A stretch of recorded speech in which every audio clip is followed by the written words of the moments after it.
Painful swallowing is known as, जो painful swallowing होती है वह किस नाम से जानी जाती है? Option A ataxia, option B dysphasia, option C dyspepsia और ऑप्शन डी ऑर्डिनोफेजिया। देखिए, जो अटेक्सिया होता है यह नर्वस सिस्टम का डिसऑर्डर होता है। इसमें जो वॉलेंट्री मसल होती हैं उनके कंट्रोल और कोऑर्डिनेशन में खराबी आ जाती है। और जो डिस्पेसिया होता है यह एक भाषाई प्रॉब्लम होती है, इसमें बोलने और पढ़ने में प्रॉब्लम होती है। और जो डिस्पेसिया होता है, डिस्पेप्सिया, इसको इंडाइजेशन अपच कहते हैं। और जो एडिनोफेजिया होता है यह पेनफुल स्वॉलोइंग को एडिनोफेजिया कहते हैं। तो option D is the right answer. चलते हैं नेक्स्ट क्वेश्चन की तरफ।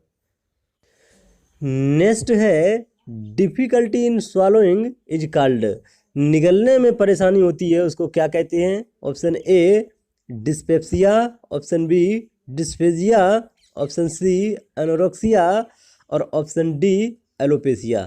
देखिए, जो एलोपेसिया होता है जिसको हेयर लॉस कहते हैं, और एनोरेक्सिया जिसको लैक ऑफ एपेटाइट कहते हैं, और यह एक ईटिंग डिसऑर्डर भी है, साइकोलॉजिकल ईटिंग डिसऑर्डर भी है जिसको एनोरेक्सिया नर्वोसा कहा जाता है। और जो डिस्पेप्सिया होता है एक इंडाइजेशन अपच डिसऑर्डर है, और जो डिफिकल्टी इन स्वॉलोइंग होता है उसको डिस्फेजिया कहा जाता है। Option B is the right answer. चलते हैं नेक्स्ट क्वेश्चन की तरफ। Intrinsic factor is secreted by, जो इंट्रिंसिक फैक्टर होता है वह किसके द्वारा सीक्रेट होता है? Option A parietal cells, option B mucous cells, option C B cells और ऑप्शन डी चीफ सेल्स। देखिए, जो पैराइटल सेल्स होती हैं वह HCl और इंट्रिंसिक फैक्टर का सीक्रेशन करती हैं, तो ऑप्शन ए इसमें राइट आंसर हो गया। और जो म्यूकस सेल्स होती हैं म्यूकस का सीक्रेशन करती हैं, और जो बी सेल्स होती हैं यह लिम्फेटिक सेल्स होती हैं, और जो चीफ सेल्स होती हैं यह पेप्सिनोजन का सीक्रेशन करती हैं, पेप्सिनोजन का सीक्रेशन करती हैं। तो intrinsic factor is secreted by parietal cell, option A is the right answer. चलते हैं नेक्स्ट क्वेश्चन की तरफ। नेक्स्ट क्वेश्चन है gastric gland are present in wall of, जो गैस्ट्रिक ग्लैंड होती हैं वह किसकी वॉल में प्रेजेंट होती हैं? Option A small intestine, option B stomach और ऑप्शन सी लार्ज इंटेस्टाइन और ऑप्शन डी इसोफेगस। देखिए, जो गैस्ट्रिक ग्लैंड होती हैं वह स्टमक की वॉल पर प्रेजेंट होती हैं, जैसा कि नाम से ही गैस्ट्रिक ग्लैंड स्टमक की ग्लैंड होती हैं। Option B is the right answer. चलते हैं नेक्स्ट क्वेश्चन की तरफ।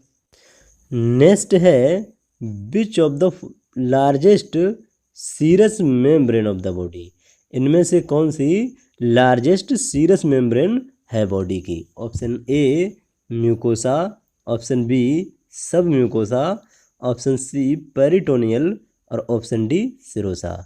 देखिए, म्यूकोसा, सब म्यूकोसा और सिरोसा यह स्टमक की लेयर होती हैं। स्टमक की तीनों लेयर जो हैं वो स्टमक की होती हैं, और जो पेरिटोनियल होती है यह largest serous membrane of the body होती है। Option C is the right answer. जो लार्जेस्ट सीरस मेम्ब्रेन होती है बॉडी की वह peritoneal is the right answer. चलते हैं नेक्स्ट क्वेश्चन की तरफ। नेक्स्ट है which part of stomach is situated at the distal end of pylorus, the opening between the stomach and duodenum, जो स्टमक और ड्यूडेनम के बीच में ओपनिंग होती है क्या कहलाती है? Option A fundus, option B cardiac sphincter, option C rugae और ऑप्शन डी पाइलोरिक स्पिंचर। देखिए, जो स्टमक होता है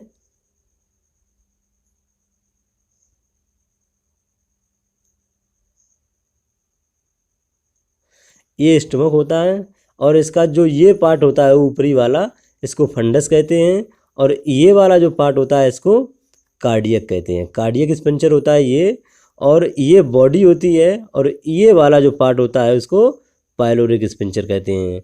इसमें पूछा गया है opening between stomach and duodenum, जो स्टमक और ड्यूडेनम के बीच में ड्यूडेनम से ये पार्ट कनेक्ट होता है तो इसको पाइलोरिक स्पिंचर कहते हैं। तो जो ओपनिंग होती है स्टमक और ड्यूडेनम के बीच में उसको पाइलोरिक स्पिंचर कहते हैं। Option D is the right answer. चलते हैं नेक्स्ट क्वेश्चन की तरफ। नेक्स्ट है which of the following is the retroperitoneal structure. नीचे दिए गए में से कौन सा रिट्रोपेरिटोनियल स्ट्रक्चर है।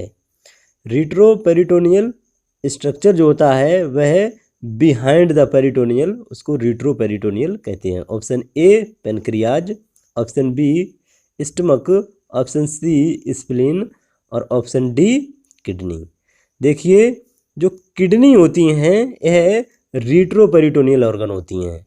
यह बिहाइंड द पेरिटोनियल और आउटसाइड द पेरिटोनियम होती हैं। तो option D is the right answer. चलते हैं। Thank you. जानकारी कैसी लगी कमेंट में ज़रूर बताना।